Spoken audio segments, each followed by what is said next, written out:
in making our 4 warm-up sketches, we're really thinking about composition, right?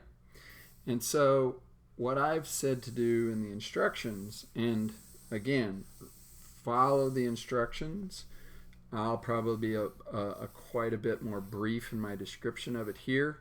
So follow my more thorough instructions on the instruction sheet. What I want you to do is divide your page into quarters, and then that gives you 4 little drawing areas, right?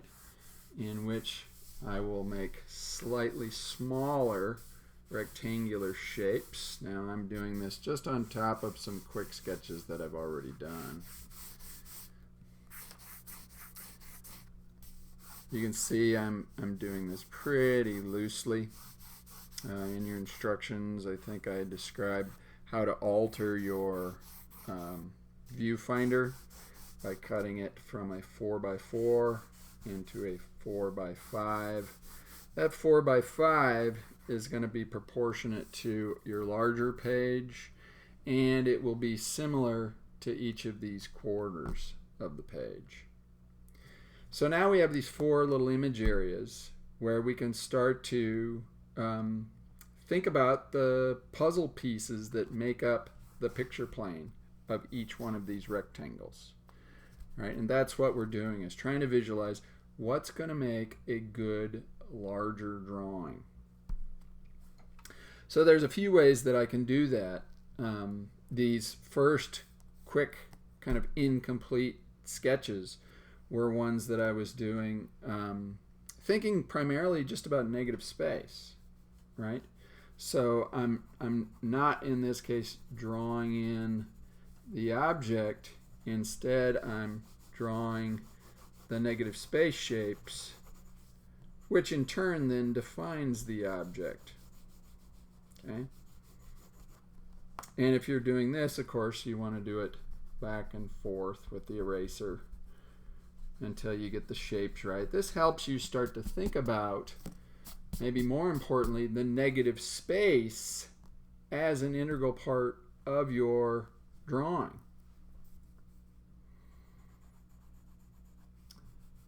And that's a big part of what we want to start doing, is thinking more and more about the negative space of the picture plane, right? We don't want to just concentrate on drawing objects any longer and they're just floating on the page. We want to think about, where are they on the page? How much space do they take up on the page? Right? And so making quick sketches this way can help us do that. Now I'm doing, just as I said, negative space shapes here again.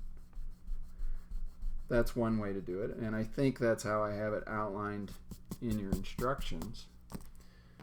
Another way to do that, of course, is to kind of gesture in forms, right? We're thinking about how big is, if we're taking on one object, how big is that object within this space? Does it get cropped out of the picture plane like this one?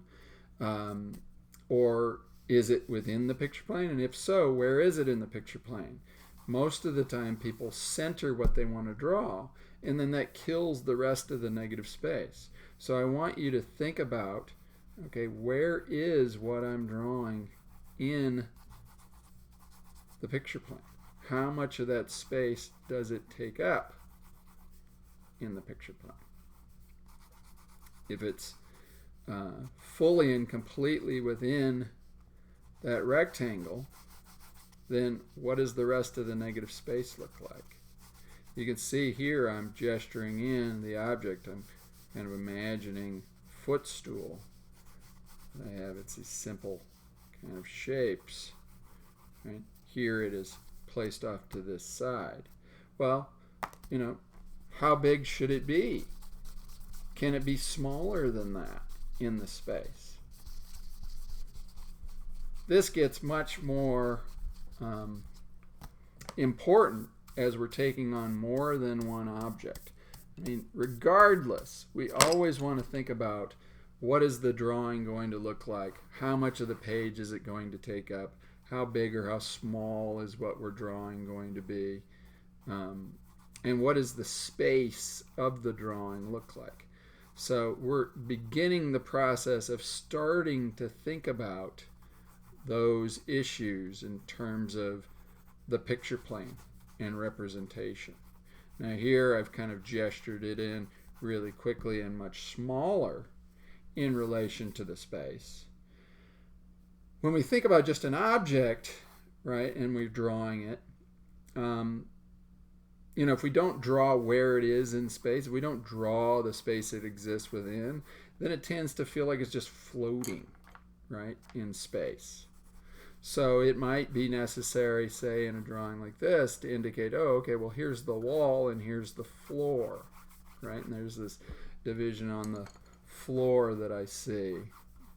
So this grounds the object in the space. It's not just a shape floating in a rectangle any longer. Right? So let's say that I do this. I feel, okay, well, that works pretty well.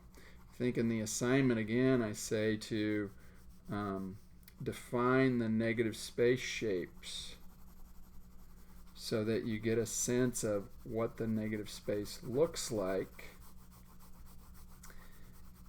as a series of two-dimensional flat shapes, right? This division of the picture plane. So you could start with a gesture like I did, and then you could start filling in the negative space shapes. These are different than the negative space drawing exercise that I had you do, where you're just trying to draw these shapes. This is thinking about those shapes, but in the service of how do they relate to the rest of the picture plane. Does it create interesting shapes relative to the rectangle?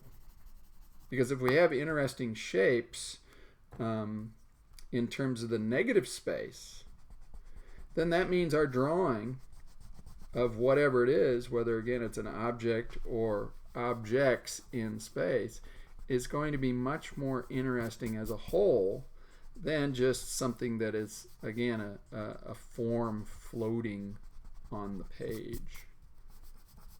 All right? So if I make it purely kind of black and white, where the object, let's say in this case, is light, and the negative space is dark, it can help me really visualize the negative space. And if we're drawing space, like before I had the wall and the floor, then what is negative space becomes much more relative, right? I might decide, well, maybe I need that line in there to indicate, all right, well, here's the baseboards of the floor. Kind of coming through here.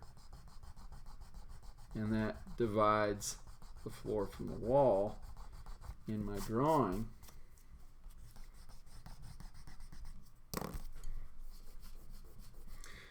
So, these should be pretty quick, maybe about 5 minutes or so.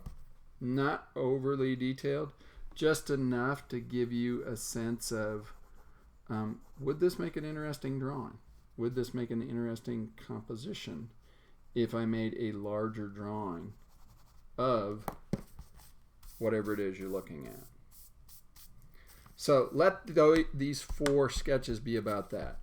Figuring out ways, 4 ways that you could represent whatever you're looking at in an interesting way, using the composition and dividing up the picture plane into positive and negative.